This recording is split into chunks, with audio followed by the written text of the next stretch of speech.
What if the world we know today had been shaped by a different leader? What if Hillary Clinton had won the 2016 election instead of Donald Trump? Imagine a world where the first woman president of the United States took office, changing not just the political landscape of America, but the future of the world. Would the country have been more united, or would history have taken an unexpected turn, one that we never saw coming? Let's dive into this what if and explore how Hillary Clinton's victory could have reshaped everything we know. By the way, I'd love to know, where are you watching from? Drop your city in the comments below and let me know. November 9th, 2016 is a day that changes history. Instead of the chaos and disbelief that followed Donald Trump's surprise victory, the air is filled with optimism. Hillary Clinton, defying the odds, has won not just the popular vote, but also secured the Electoral College. The world watches as she becomes the first female president of the United States. Her supporters are elated, while the nation braces itself for a new chapter, one that promises a different kind of leadership where inclusivity and progress are at the forefront. This was the moment America had never seen before. As Hillary Clinton steps onto the stage, her eyes reflect the weight of the moment. This victory is not just hers,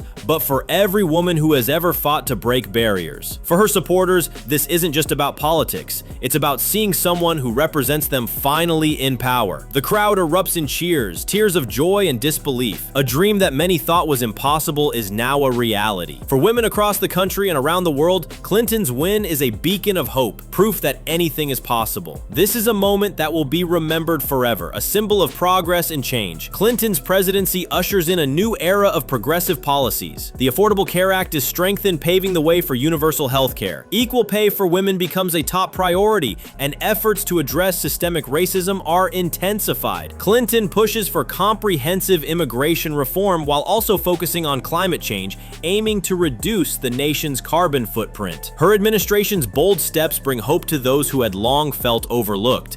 Yet the road to passing these policies is filled with fierce opposition and partisan gridlock. Under President Clinton, America enters a new era of progressive reform. The Affordable Care Act is expanded, with steps taken toward universal health care, ensuring that every American has access to essential medical care. Clinton's administration prioritizes gender equality, pushing for equal pay, paid family leave, and stronger protections for women's rights. Racial and economic justice become key focus areas, with policies aimed at reducing income inequality and improving access to education. While Clinton's ambitious agenda inspires many, her efforts face stiff resistance from a divided Congress, forcing her to navigate a political minefield to get anything passed. On the global stage, Clinton's approach is rooted in diplomacy and cooperation. Unlike Trump's isolationist rhetoric, she strengthens long-standing alliances with NATO and the European Union, reinforcing America's role as a global leader. Relations with Russia are cautiously managed, focusing on conflict resolution and mutual interests rather than escalating tensions. Clinton re-enters the Paris Climate Agreement, leading global efforts to combat climate change. Her administration prioritizes human rights and international trade agreements, fostering stronger ties with allies and promoting a more collaborative approach to addressing global challenges like terrorism, refugee crises, and economic instability. Despite her victory, Clinton faces significant challenges. The country remains deeply divided, with Republicans in Congress fiercely opposing many of her progressive policies. Efforts to pass major reforms like universal health care and immigration overhaul are met with gridlock, stalling her agenda. Protests erupt over issues like gun control and police reform, and while Clinton remains committed to change, political polarization only deepens. Her presidency is a constant battle against partisan forces, forcing her to compromise and navigate a fractured political landscape, where the promise of unity often seems out of reach. Clinton's presidency sparks a wave of change that extends beyond U.S. borders. Her leadership inspires women worldwide, leading to greater representation in politics and business. Her diplomatic approach strengthens international alliances, creating a more unified global response to crises like climate change and terrorism. Domestically, her win shifts the political landscape, making space for future leaders like Kamala Harris to rise. The Democratic Party, energized by her success, becomes more inclusive and diverse. Clinton's legacy becomes a symbol of progress, demonstrating the power of leadership rooted in collaboration, empathy, and a commitment to equality for all. Hillary Clinton's victory in 2016 would have been a transformative moment for America and the world. While her presidency faced challenges, her commitment to progress, equality, and diplomacy would have left a lasting legacy. It's a reminder that even in a divided world, change is possible. What do you think? How would the world have been different if she had won? Share your your thoughts in the comments below, and don't forget to like and subscribe for more alternate history explorations.